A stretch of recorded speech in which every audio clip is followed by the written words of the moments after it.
Microsoft Word နဲ့စာအုပ်မြင်းချောင်းဆွဲနည်းလေးကိုရှင်းပြပေးပါမယ်။ဒါလေးကတော့ကျမတို့ TikTok မှာပေါ့နော်ပုံပုံတစ်ပါးကမေးထားတာလေးဖြစ်ပါတယ်။အခုလိုမျိုးစာအုပ်မှာပေါ့နော်ဒီလိုမျိုးဒီမြင်းချောင်းလေးတွေဘယ်လိုဆွဲရလဲပေါ့ဒါလေးကိုရှင်းပြပေးပါမယ်။ဒါဆိုရင် Microsoft Word ထဲမှာဒါ table design လေးနဲ့ဆွဲထားပေးတဲ့စာရွက်ပုံစံမြင်းချောင်းလေးတွေကိုဆွဲထားပေးတာပါ။ဒီငင်းချောင်းလေးတွေမဆွဲခင်အပေါ်ကစာလေးတွေရေးတတ်ရမယ်ဒီခုံနံပါတ်ဆိုတဲ့စာလေးဘယ်လိုရေးလဲဆိုတာပြောပြပါမယ်ဒါဆိုရင်ဒီစာလေးကိုအရင်ဆုံးဖြတ်လိုက်ပါမယ်ဟုတ်ပြီဖြတ်ပြီးသွားပြီဆိုလို့ရှိရင်ကျမတို့အရေးချင်းစစ်စာမှုပဲရေးပြီးသွားပြီဒီမြန်မာစာတွေကဒီမှာပြည်ထောင်စုဖောက်နဲ့ရေးပါတယ်ရေးပြီးသွားရင်ဒီညာဘက်နားလေးမှာခုံနံပါတ်လို့ရေးခြင်းတော့ဒီညာဘက်နားလောက်မှာဒီ ruler မှာ file လောက်ကိုထားမယ် ruler တွေကဘယ်မှာရှိလဲဆိုရင် view tab မှာရှိပါတယ် ruler မှာအမှန်ကြီးဖြုတ်ထားရင်ပေတံမပေါ်ဘူး ruler မှာအမှန်ကြီးချစ်ထားမှကလည်းအခုလိုမျိုး ruler မြင်းချောင်းပေတံမြင်းချောင်းလေးပေါ်ပါတယ်ဒီနားလေးမှာဒီလိုမြားလေးပေါ်လာရင်တစ်ချက်နှိပ်ရင်နှိပ်အဲ့လိုမျိုးကိုကမနှိပ်တတ်ဘူးဆိုရင် home tab ပေါ်သွားပါparagraph group မှာရှိပါတယ်ဒီ down arrow မြားလေးကိုနှိပ်လိုက်မယ် dialog box ပြီးရင် tab ကိုသွားပါမယ်ဒီနေရာမှာ file လို့ရေးမယ် LFT left ကိုနှိပ်မယ် none နှိပ်မယ် SCP set ကိုနှိပ်မယ်ပြီးရင် okay လေးပေးလိုက်ရင်လည်းဒီနေရာမှာဒီtab ပုံစံလေးပေါ်လာတယ်အဲ့မှာဒီနေရာမှာကျမတို့ home number ဆိုတဲ့စာလေးရေးပါမယ်ဖုန်းနံပါတ်ရေးပြီးသွားပြီဆိုလို့ရှိရင်ကျမတို့ကနောက်က minus ကလေးဖြစ်ဖြစ်ရေးလဲရတယ်ဒါမှမဟုတ် full stop ရေးလဲရတယ်ဒီလိုလေးရေးလိုက်ပါမယ်ဟုတ်ပြီရေးပြီးသွားရင်အောက်ကစာကတော့ဒီတိုင်းပဲရေးမယ်ပြီးရင်စာလေးတွေကိုဒီအောက်ကမန္တလေးတိုင်းဒေသကြီးကအလဲကောင်ပို့လိုက်တယ်ပြီးရင် table လုပ်ပုံလေးကိုရှင်းပြပါမယ်ဒီ table ကြီးကိုအရင်ဆုံးကျမဖြတ်လိုက်ပါမယ်ဒီ table လုပ်ပုံကိုကြည့်တဲ့အခါမှာကျမတို့က table ဒီ column ဘယ်နှခုလဲဆိုတော့ column က3ခုပါရေးလိုက်ပါ1 2 3 column 3ခုcolumn 3ခုကိုမှအပေါ်မြင်းချောင်းပါတယ်အောက်မှာကျတော့ဒီဘယ်ဘက်ဒီမှာကမြင်းချောင်းလေးမပါဘူး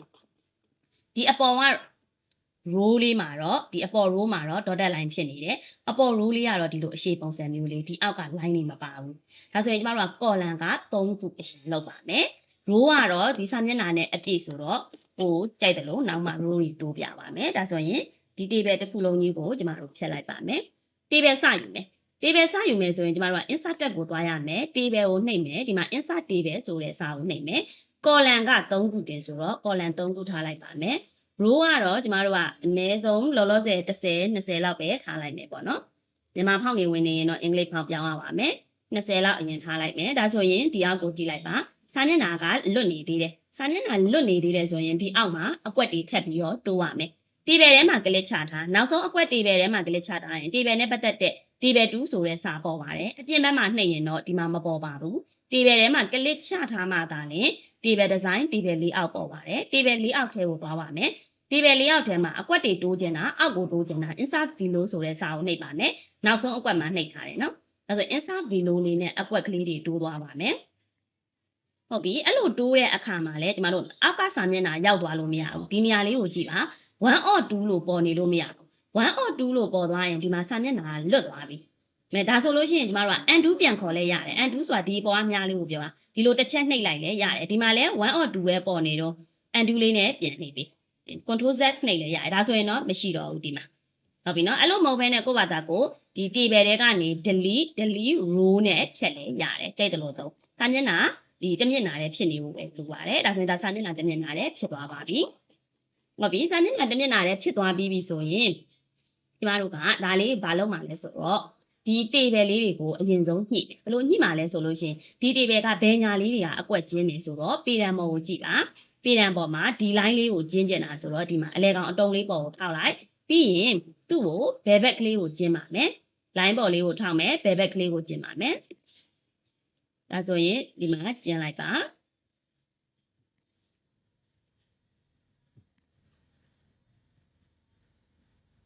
table အကုန်လုံးကို select မှတ်ပါမယ်နော် table အကုန်လုံးကို select မှတ်ပြီးမှဒီမှာကျင်းပါမယ် table အကုန်လုံးကို select မှတ်တာကလွယ်ပါတယ်ဒီပေါ်လေးကိုတစ်ချက်နှိပ်မယ်နော်ဒီလိုမျိုးအပေါ်လေးမှာပေါင်းလက္ခဏာပေါ်လေးပေါ်လာရင်နှိပ်လိုက်အဲ့လိုမှကိုကမနှိပ်တတ်ဘူးဆိုရင် table လေးယောက်ထဲကိုသွားမယ် select ဆိုတဲ့နေရာရှိတယ် select table ဆိုတာရှိတယ်အဲ့နေရာကနေနှိပ်လိုက်ပါပြီးရင်နောက်တစ်ခုကကြတော့ဒီဘက်မှာညာဘက်ကိုချဲ့ပါမယ်ညာဘက်ကိုဒီလိုချဲ့မယ်ပြီးရင်ဒီဘက်ကဥစ္စာကိုပြန်ပြီးတော့ကျင်းမယ်ပြန်ပြီးတော့ကျင်းပါမယ်ဒါလေးကို table ထဲမှာ click ချခဲ့ဖို့တော့မမေ့ပါနဲ့နော် table ထဲမှာ click ချပြီးမှကျင်းပေးပါ ဟုတ်ပြီဒီဘက်အကွက်ကိုလည်းနည်းနည်းလေးပြန်ကျင်လိုက်ပါမယ်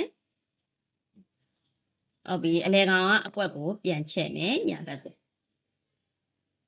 ဟုတ်ပြီအဲ့မှာအကွက်တွေချက်တဲ့အခါမှာကျမတို့ကဒီစာရွက်ရဲ့ margin တွေကြော်လို့မရအောင်စာရွက် margin ဆိုတာကိုကတခုခုဆွဲတော့မယ်ဆိုရင်စာမျက်နှာကို margin အရင်ချိန်ရပါတယ်လေးယောက်တက်ထဲကိုသွားပါ margin ကိုဒီမှာကျမတစ်လက်မှယူထားပါတယ်ပြီးရင် site ကို A4 ယူထားပါတယ်ဒါပထမစာမရေးကန်တိုင်းဒါတွေကတော့ပြင်ထားရမှာပေါ့နော် site ကို A4 ယူထားတယ်ဒါဆိုရင်ကျမတို့ view tab ကိုနှိပ်ကြည့် grid line မှာအမှန်ချစ်ကြည့်ဒီအပြင်ဘက်ကိုထွက်လို့မရဘူးဥပမာကျမဒီနေရာမှာဒီလိုမျိုးဆွဲလိုက်တယ်ဒီအကွက်တွေကိုညာဘက်ကြီးကိုအရန်ချဲ့လိုက်မိတယ်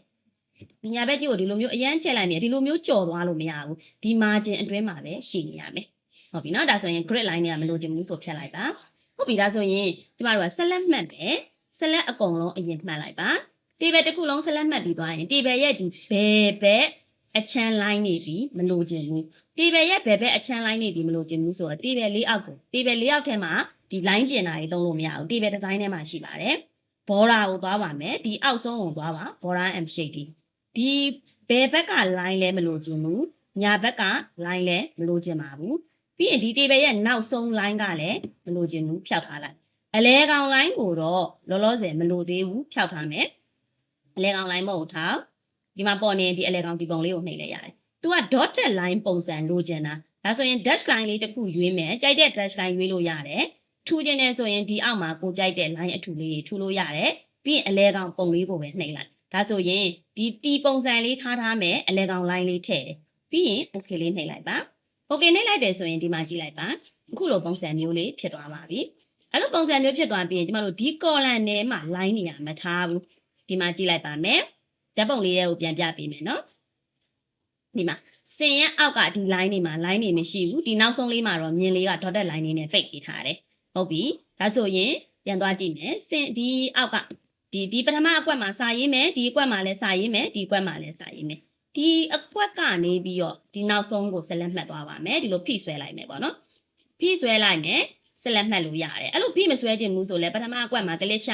ရှစ်ကိုဖိပြီးတော့နောက်ဆုံးအကွက်မှာဆက်လက်မှတ်ဒီလိုသွားလဲရတယ်အဲ့လိုမသွားခြင်းဘူးဆိုရင်ဒီမှာကလစ်တစ်ချက်နှိပ်ပြီးတော့ select column လုပ်လဲရတယ် select column ဆိုရင်တော့ column တစ်ခုလုံးကြီးကို select ဝင်သွားမှာပေါ့နော် column တစ်ခုလုံးကြီးကို select ဝင်မယ်ပြီးရင် table design ကိုသွားမယ် border သွားမယ် border and shade border and shade ကဒီအလဲကောင် line မလို့ခြင်းဘူးအလဲကောင် line ကိုဖြတ်လိုက်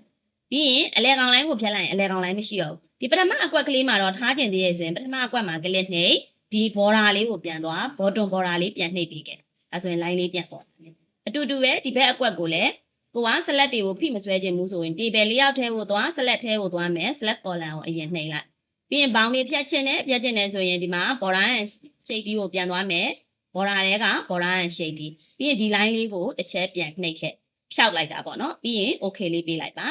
ပြီးရင်ဒီအကွက်က line ပြန်ထည့်မယ်အပေါ်ကဘောင်းစင်လေးက line ပြန်ထည့်မယ်ဆိုရင်အဲ့အကွက်ထဲမှာ click ချ border ပြန်သွား bottom border အဲ့အကွက်ထဲတင် bottom border ထားမှာမလို့ဒါဆိုရင်ဒီလိုပုံစံလေးရသွားပြီနောက်ဆုံးအကွက်ကလေးမှာလည်းသူကအောက်မှာမြင်းချောင်းလေးက bottom border လေးကပိတ်ထားသေးရဒါဆိုနောက်ဆုံးအကွက်မှာ click ချမယ်ဒီနေရာမှာ bottom border လေးကိုပြန်နှိပ်လိုက်ပါဒီမှာ line လေးပြန်ပြီးတော့ပေါ်သွားတယ်ဒါဆိုအောက်ကစာမျက်နှာတွေကပေါ်နေရဆိုရင်ဖြတ်ကြည့်ပေါ့နော်ဒီမှာတော့ delete နဲ့ဖြတ်ကြည့် delete နဲ့ဖြတ်လိုက်လို့ပြတ်သွားတယ်ဆိုရင်ဒီမှာ1 or 1ဖြစ်သွားတယ်ဆိုရင်တော့ရပြီဒါဆိုရင်ဒီနေရာမှာစာလေးရေးလိုက်ရုံပါပဲဒီမှာစာလေးတွေရေးလိုက်တယ်ဆိုရင် table design လေးနဲ့ table လေးနဲ့စာရွက်ရဲ့စာအုပ် line ပုံစံလေးဘယ်လိုဆွဲလို့ရလဲဆိုတာရှင်းပြပေးတာဖြစ်ပါတယ်